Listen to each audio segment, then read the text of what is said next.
네, 이번에는 북미 비핵화 협상의 주요 의제를 한번 짚어보겠습니다.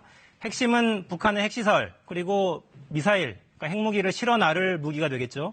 ICBM을 어떻게 하겠느냐, 영변 핵시설은 어떻게 해결할 것인가, 이 부분에 있습니다. 핵심 의제라고 할 수 있는 영변과 북한의 핵무장에 대해 박경호 기자가 버추얼 스튜디오에서 설명해 드립니다. 북한 영변 핵시설 단지의 모습입니다. 이 가장 규모가 큰 핵연료 제조, 재처리 시설이라 북핵의 대명사로 알려졌습니다.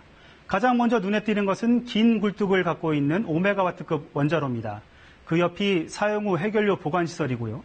둥근 건물은 실험용 경수로입니다. 자, 이곳에서 좀 거리가 있는 곳에 방사화학 실험실이 있습니다. 이 사용 후 핵연료를 재처리해서 무기로 만드는 곳입니다.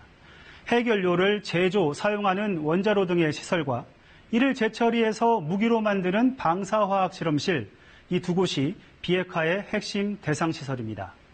이 1960년대부터 최초 핵 프로그램을 진행해온 영변에는 핵연료봉 제조 공장 등 390여 곳의 시설이 있습니다. 1989년 국제사회에 노출됐는데 이 지난 30년간 비핵화 협상 과정에서 영변 문제는 늘 핵심 중의 핵심 의제였습니다. 자, 이곳에는 원래 냉각탑이 있었는데 2008년 북한이 공개 폭파했죠. 그러나 그 이후로 남북미 관계가 악화되고 북한이 핵실험을 강행하면서 협상이 무산됐습니다. 자, 그러자 2009년 북한은 폐연료봉 8,000개를 재처리했다. 2013년에는 원자로를 재가동하겠다. 이렇게 선언합니다. 자, 그렇다면 이곳을 중심으로 생산된 북한의 핵 능력은 어느 정도일까요? 먼저 우리 정부는 국방백서에서 이 북한이 플루토늄 50억 킬로그램을 보유하고 있는 것으로 추정했습니다. 이 플루토늄 5킬로면 핵폭탄 1개를 만들 수 있다고 알려져 있죠. 이 지난해 미 국방정보국 자료에는 최대 60개의 핵탄두가 지난달 주일미군 홈페이지에 올랐던 동영상에는 북한이 15개 이상 핵무기를 보유한 것으로 표시했습니다.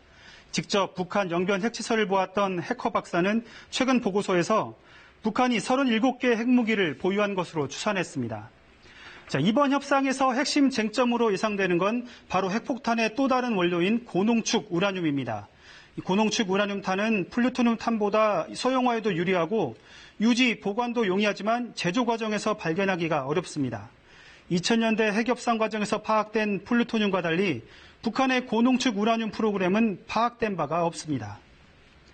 여기에 스티븐 비건 미 대북특별대표가 스탠퍼드대 강연에서 비욘드 영변이라고 얘기했습니다. 그러니까 비핵화 대상이 영변 말고도 있다는 소리죠.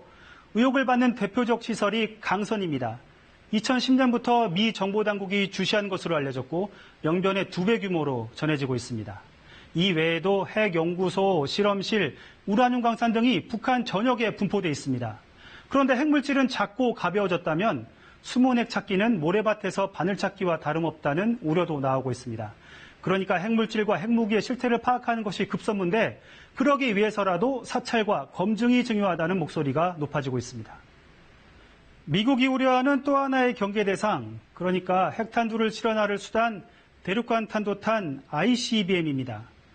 북한은 지난 2017년부터 핵탄두 탑재가 가능한 탄도미사일을 개발, 시험 발사해 왔습니다.